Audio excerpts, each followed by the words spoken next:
All right. So today I wanted to walk you through an experience that I had, which was pretty crazy. And when you think about it, you're like, how on earth has that even happened to somebody that I know or that I can see in real life?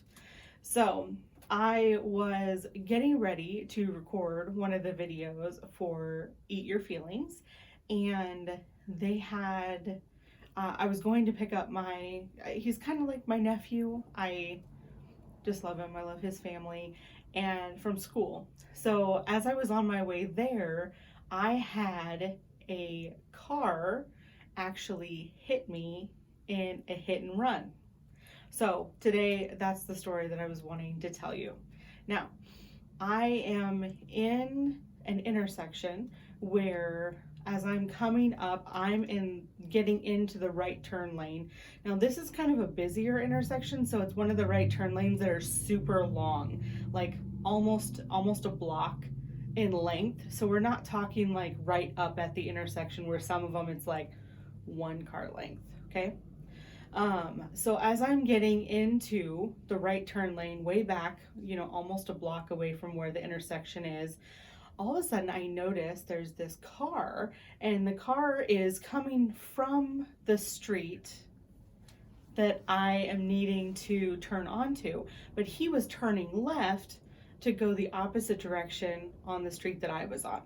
So if I was going east, he was heading west on the same street. Now, as he made his left turn from the street I was going to be turning right onto, he's in the left turning lane. He turns left, but he is flooring it.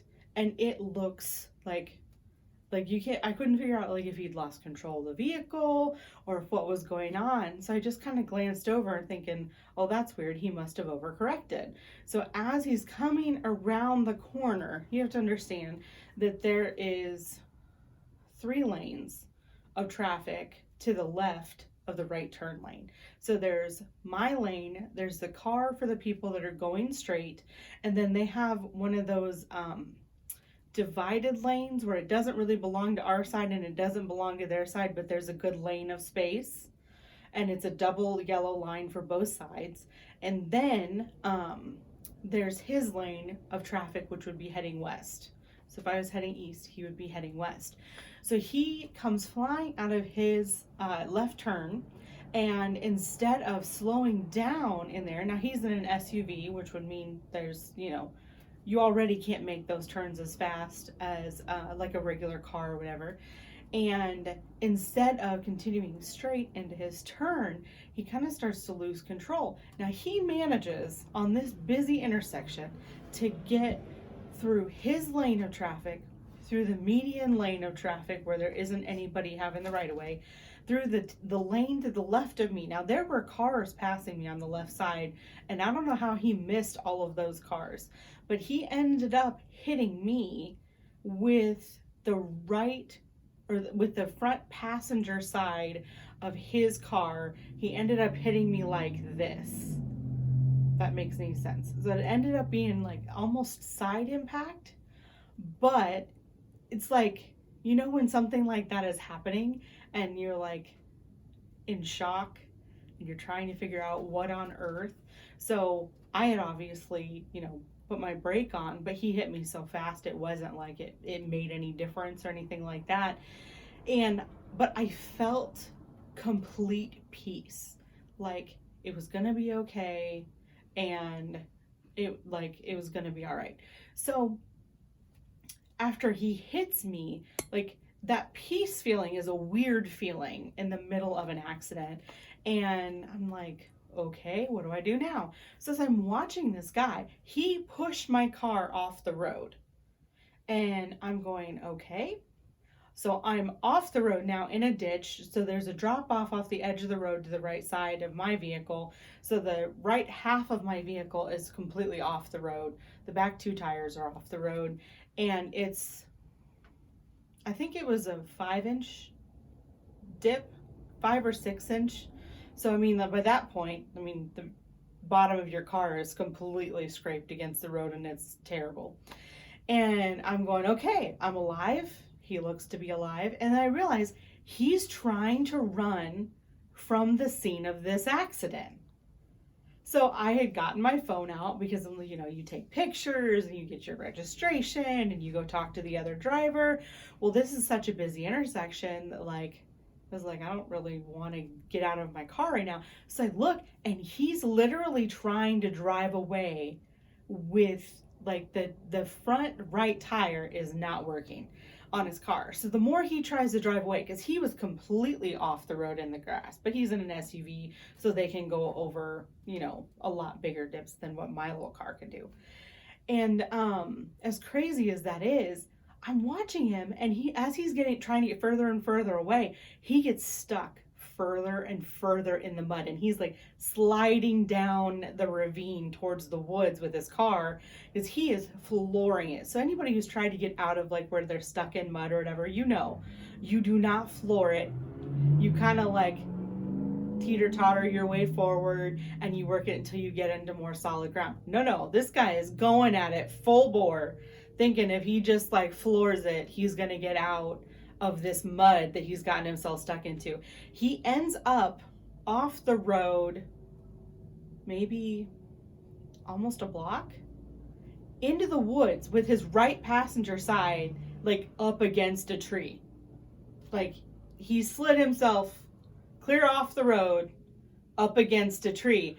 And I'm literally video recording this because I'm like, this dude is seriously trying to get away right now. Like, where's he gonna go? So anyways, what happened was that right behind me ended up being a sheriff for the county that the accident happened in. And he immediately stopped, put flashers on, everything like that. He comes and checks on me and he's like, hey, how are you doing? And I'm like, that's fine. This guy's trying to get away. And he's like, oh no, he's stuck in a tree now. He isn't getting anywhere. So I'm like, this is the craziest situation. And I'm going, I don't know what happened. I don't know if this guy just like overcorrected from his left turn, or he took it too fast, or, you know, he's driving a vehicle, whatever. So the police officer, who's a sheriff, right, for the county that the accident happened in, goes and talks to him. And it's like, oh yeah, you know, go ahead, get back in your vehicle. So the guy got out of the car, and the sheriff told him to get back in his car and that he was going to call the police. Well, I had already called the police because we were in an accident and they were sending somebody. So the sheriff is talking to the police on my phone. So now I'm not recording during this time, but I'll show you the footage of what I recorded.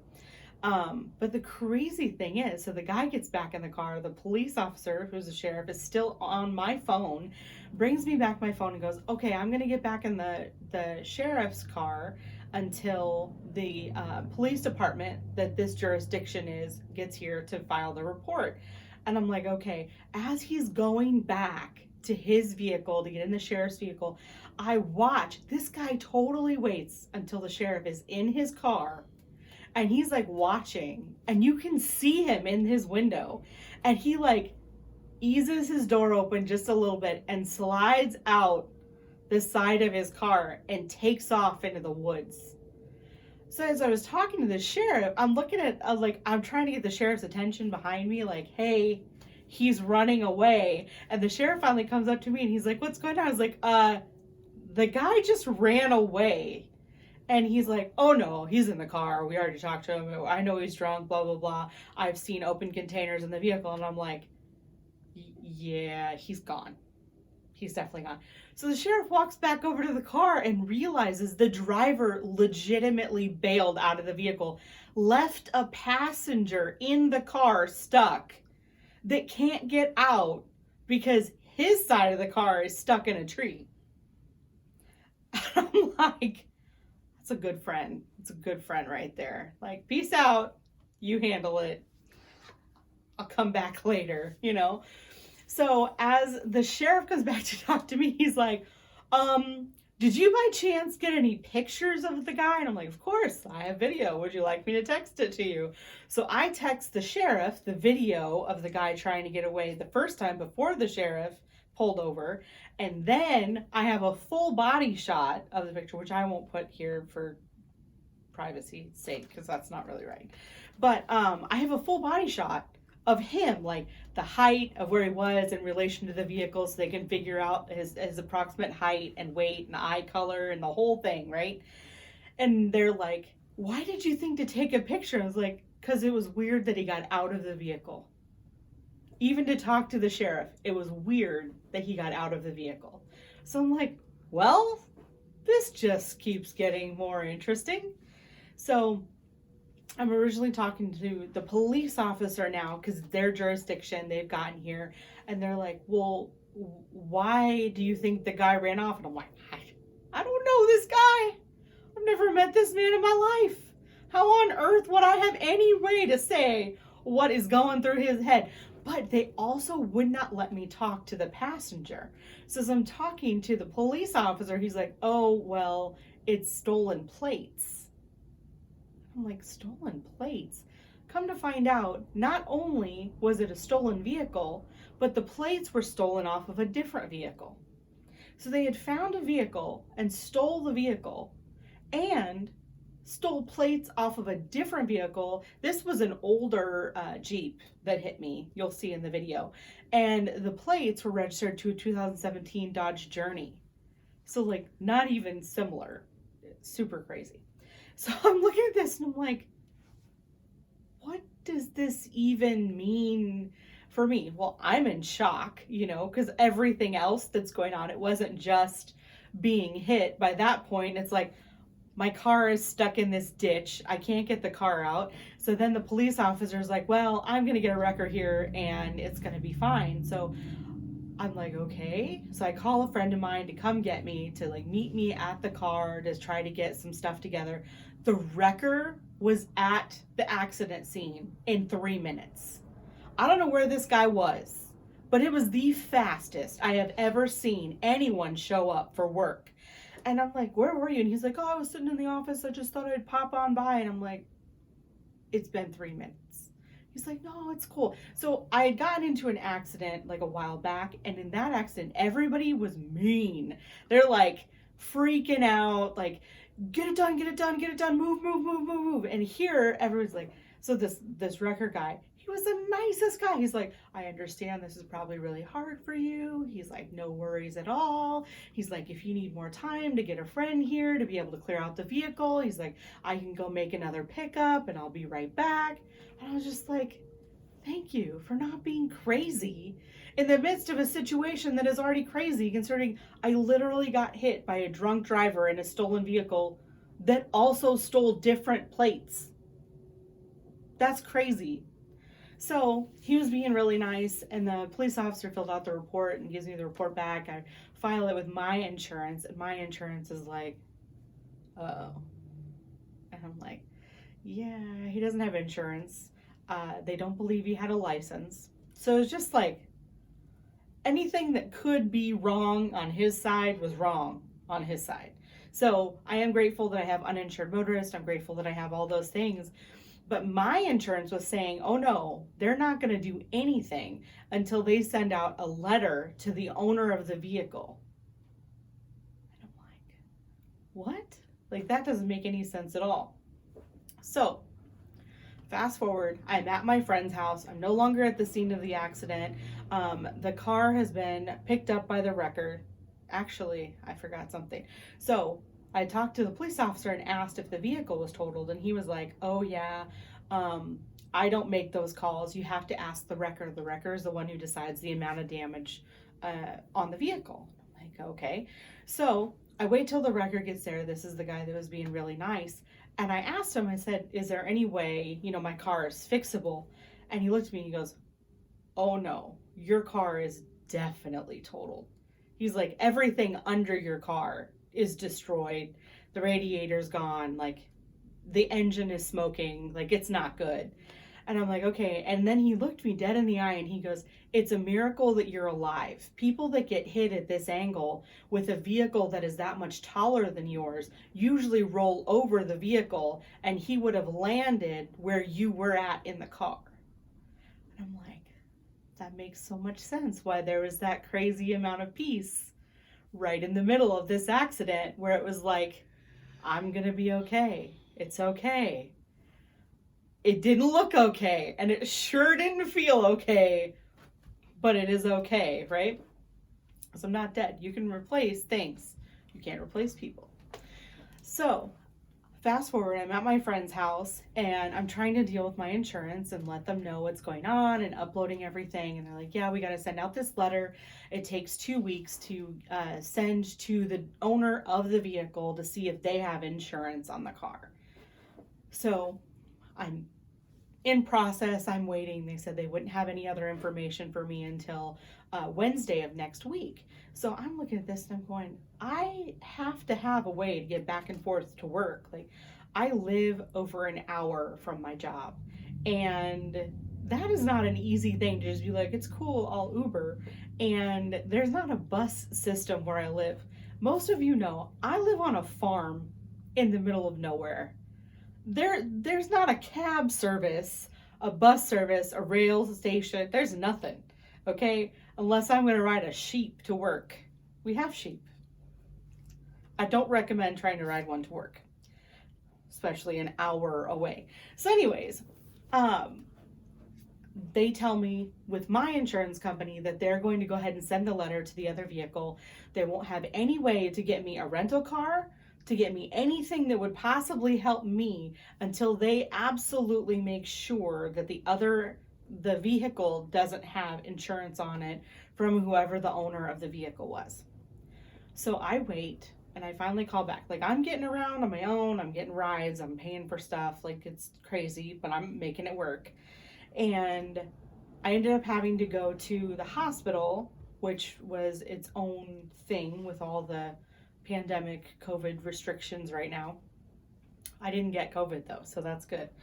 And I go through and I'm working on getting this stuff with my insurance, and I call them back the following Tuesday. So the accident happened on a Thursday in the middle of the day, towards the end of the school day for kids. So right around 2:00 in the afternoon.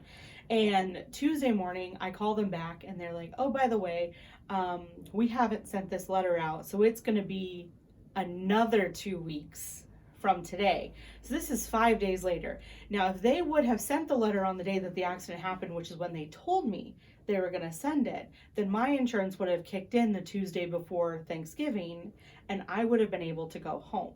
So I had this vacation planned. I've been saving up for 4 years to go home, to visit my family, to actually see family members that have been born in the time that I have been gone and haven't been able to get to them, to see them. And this was like a really big deal for me. It's been a lot of time saving. It's been a lot of effort. And in the meantime, my insurance isn't doing anything. The insurance on the car is saying, oh yeah, we're definitely not going to do anything.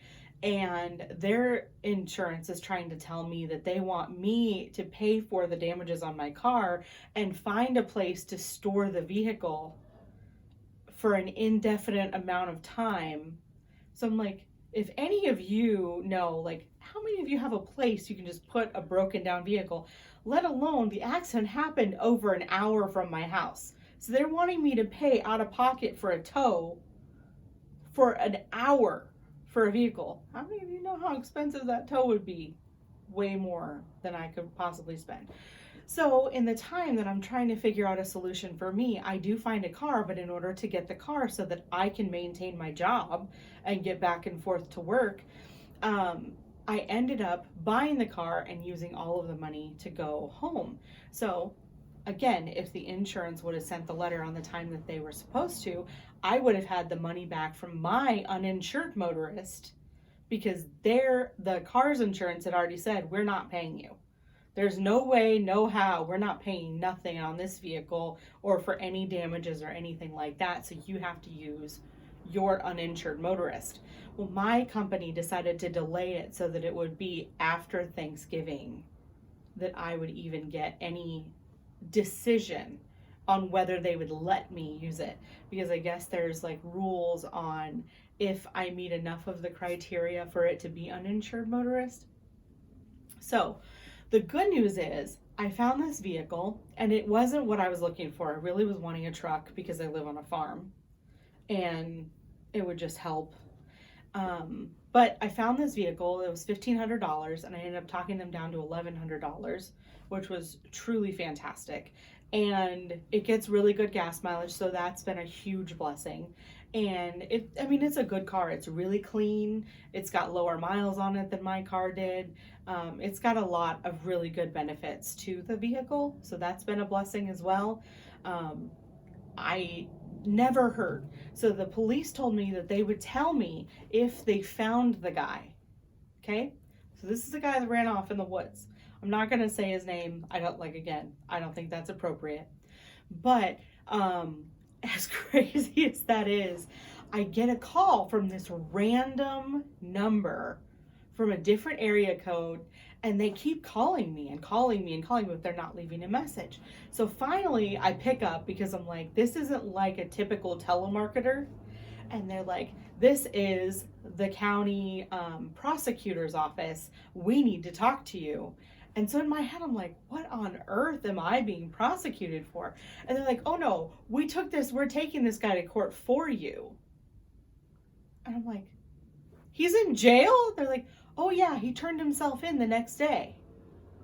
So he waited until he was no longer drunk and turned himself in, which is probably a better thing anyway, for him. Not necessarily for me, but for him. So he had his court date this last Monday. Now this is fast forward into, obviously we're in December. But this is fast forwarded now several weeks, and I still am working on getting the money from my uninsured motorist, and they haven't decided yet whether they're going to pay for the physical issues that have happened or if I'm going to have to just pay out of pocket for those. And I'm like, if I had the money to pay out of pocket, I would have actually taken my vacation. Like, what on earth do people think? I'm independently wealthy? No.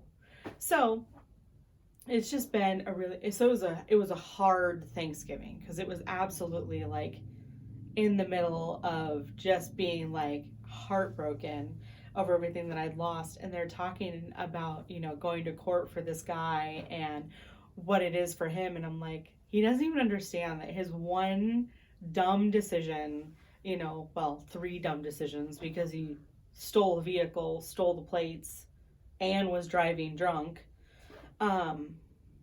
cost me 4 years of savings and 4 years of holidays missed with my family to have another one coming up. And a lot of the country is going back into lockdown, which means a lot of places are saying you can't come in. So I don't know the next time I'll be able to even get into where they're living or, vice versa. But it's definitely heartbreaking. And that was really, really sad for me. So I'm looking forward to seeing how this will end up resolving for the rest of it. But let me know in the comments if you guys have ever experienced being hit by a drunk driver or having something like this happen where you were hit by a stolen vehicle. Because I have to be honest, this is definitely the second time in my life that I have been hit by a drunk driver in a stolen vehicle with no license. How does that even happen?